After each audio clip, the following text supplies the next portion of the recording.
হিকমত হিকমত কিন্তু খুব important word, খুব গুরুত্বপূর্ণ শব্দ।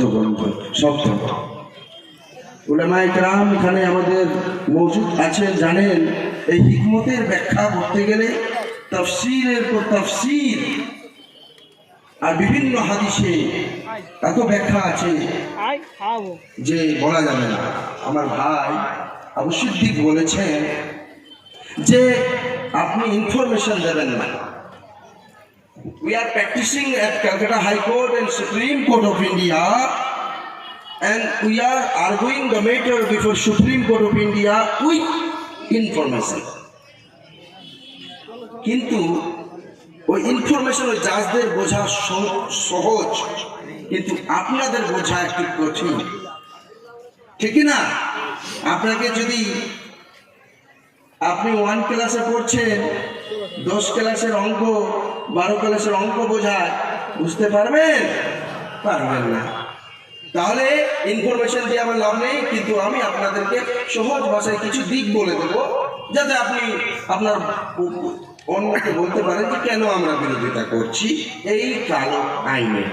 তাই তো আমরা এখানে একত্রিত হয়েছি, কারণটা হচ্ছে বুঝতে পেরেছি যে সংবিধান খতরে মে হ্যায়, সংবিধান খতরে মে হ্যায়। কিন্তু একটা জিনিস বুঝুন, জিও পলিটিক্স খুব কঠিন জিনিস, মানে বিশ্ব রাজনীতি, এবং তার সাথে সাথে দেশের রাজনীতি খুব কঠিন। আমি নিজে রাজনীতি করি, কংগ্রেসের আমি পশ্চিমবঙ্গের দায়িত্বে আছি, জেনারেল সেক্রেটারি, অর্গানাইজেশন মাইনরিটি ডিপার্টমেন্টের, এবং মুখপাত্র, অর্থাৎ টিভিতেও বক্তব্য রাখি কংগ্রেসের হয়ে। তো রাজনীতি করি, রাজনীতি জানি, সেই জন্য বলছি একটু ভাই ধরবেন যে হিকমত নিয়ে কাজ করতে হবে। আল্লাহ কোরআনে বলে দিয়েছেন আপনারা হিকমত নিয়ে কাজ করবেন। একটা কথা বলুন তো, এই আইনের বিরোধিতা হয়েছে কারণ সংবিধানের বিরোধী, এবং মুসলমানদেরকে সংবিধান যে অধিকার দিয়েছে তার বিরোধী, ঠিক না? তো শায়ের বলেছেন, উর্দু শায়ের, উসুলোं पर अगर आज आए टकराना जरूरी है। উসুল মানে কোনো নিয়মাবলীর উপর যদি হামলা হয় তো টকরাইতে হইবে, নাকি? আমি খুব বললাম, উসুलों पर अगर आज आए तो टकराना जरूरी है। तू जिंदा है तो जिंदा नजर आना जरूरी है। প্রিয় ভাই বোন, তুমি জীবিত আছো তো জীবিত দেখাও জরুরি। একটা কথা আছে যে জাস্টিস মানে নেই বিচার, নেই বিচার হলেই হবে না, নেই বিচার হলেই হবে না, নেই বিচারটা দেখা যাচ্ছে কিনা তাও দেখতে হবে। সুপ্রিম কোর্টের এই রায় আছে যে নেই বিচারটা শুধু হলে হবে না, নেই বিচার যেন দেখা যায়, সেটাও কিন্তু মেহসুস হয়, ফিল হয় যে অন্যায় হলো না, ন্যায় হলো। আমি বলতে চাই বাবরি মসজিদের যে রায়, ন্যায় হয়েছিল না অন্যায়? কি ফিল করেছিলেন? ঠিক না? তাহলে আমরা বুঝতে পারছি মোদি যতই এই আইনটার নাম রাখুক উমিদ, কি নাম রাখুক? উমিদ। উমিদ মানে জানেন? উমিদ তো উর্দু শব্দ, নাকি? উর্দু শব্দ। উমিদ মানে আশা। Hi hi hi hi, BJP মুসলমানদের জন্য ভালো করবে এ শুনলে গাধাও হাসবে। কত সুন্দর উমিদ, আশা। मेरे भाई और बहनों, मोदी बोलছে, मेरे भाई और बहनों, हम आपके लिए है मेरे पसंदीदा मुसलमान, दलित मुसलमान, पसंदीदा मुसलमान तुम्हारे लिए है, हमें कानून तुम्हारे खिलाफ नहीं लाए हैं। আমার কথা একটা সঠিক উদাহরণ দেন, আমি বুঝিয়ে তারপরে বলবো কি করতে হবে। এটা বলে দিই যে কি হচ্ছে, তারপরে বলবো কি করতে হবে। মন দিয়ে শ্রবণ করতে হবে। আবেগী ভাষণ রাখবো না, আবেগী ভাষণ রাখবো না। ও রাখতে পারে, আবেগী ভাষণ রাখলে এখন রক্ত গরম হয়ে যাবে, কিন্তু ওটা রাখবো না। বলছে মোদি বলছে, কি বলছে যে ভাই और बहनों इस एक कानून, মোদির মন্ত্রী কি বলছে জানেন? এই এই কানুন মুসলমানদের উন্নতির জন্য। এই কংগ্রেসের বাচ্চারা, এই রাহুল গান্ধী, এই গৌরব গগৈ, কেসি বেণুগোপাল, তোরা জানিস না আমরা মুসলমানদের ভালোর জন্য নিয়ে এসেছি, মুসলমানদের খারাপের জন্য নিয়ে আসেনি। কে বলছে বলুন তো?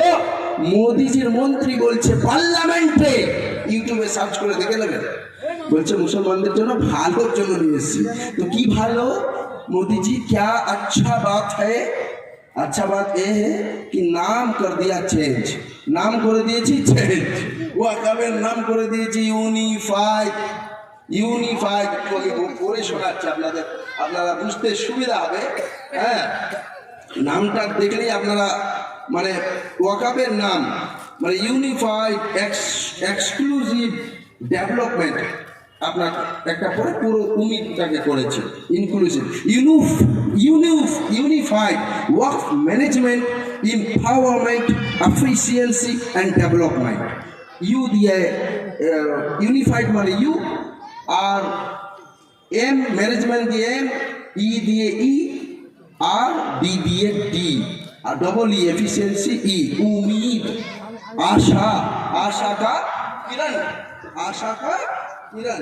তো আমাদের একজন কংগ্রেসের এমপি আছে, নাম শুনেছেন? ইমরান প্রতাপ গড়ি, শায়ের ইসলাম বলছে, শায়ের কবি। তো উনি খুব ভালো ভালো ফিলিস্তিনের শায়ের লিখেছেন। উনি বলেছিলেন, এ না উমিদ হে না উমিদ কা কিরণ, না উমিদ হে না উমিদ কা কিরণ। আপনি কি করতে চাইছেন?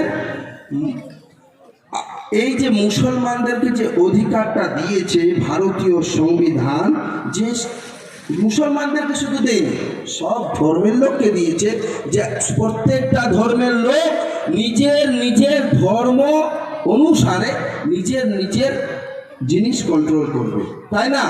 আমি ছোট্ট উদাহরণ দিচ্ছি, যে মসজিদে পুরোহিত নামাজ পড়াবে না ইমাম সাহেব মৌলানা নামাজ পড়াবে? পুরোহিত তো পড়াবে না, ইমাম সাহেব পড়াবে।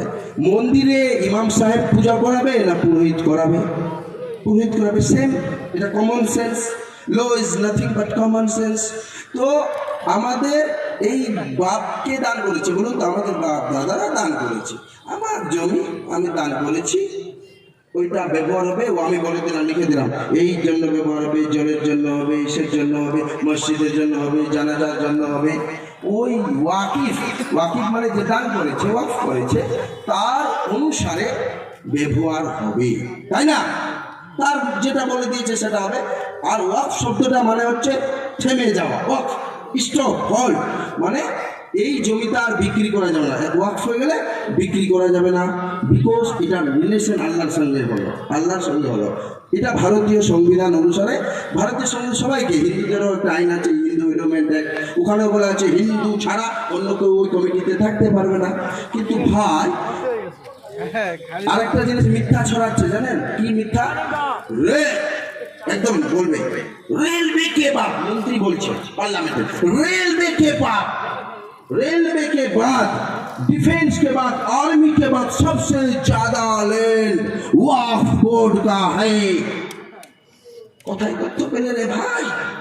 আসমান থেকে নিয়ে আসলে না জমিন থেকে খুদে নিয়ে আসলে? কোথেকে নিয়ে আসলে?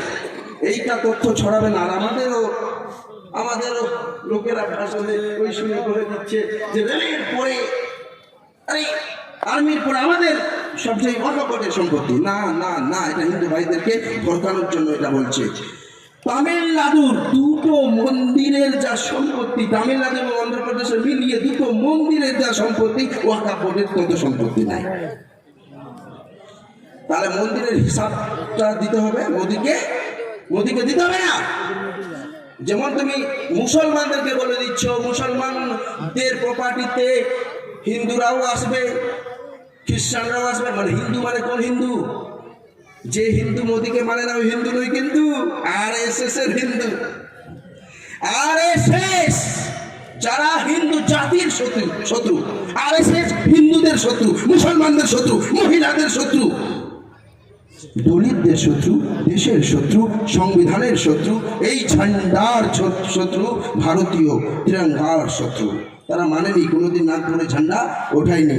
তো আমার কথা হচ্ছে, মোদিজি এই আইনে আরেকটা হাস্যকর কি বলেছে, practising Muslim 5 years and you have to demonstrate that, অর্থাৎ আপনাকে 5 বছর পাক্কা মুসলমান হতে হবে।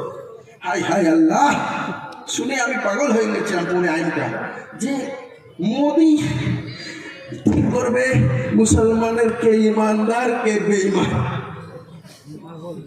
আরে আমাদের ইমান ঠিক করবে কে? আল্লাহ। কে বলুন?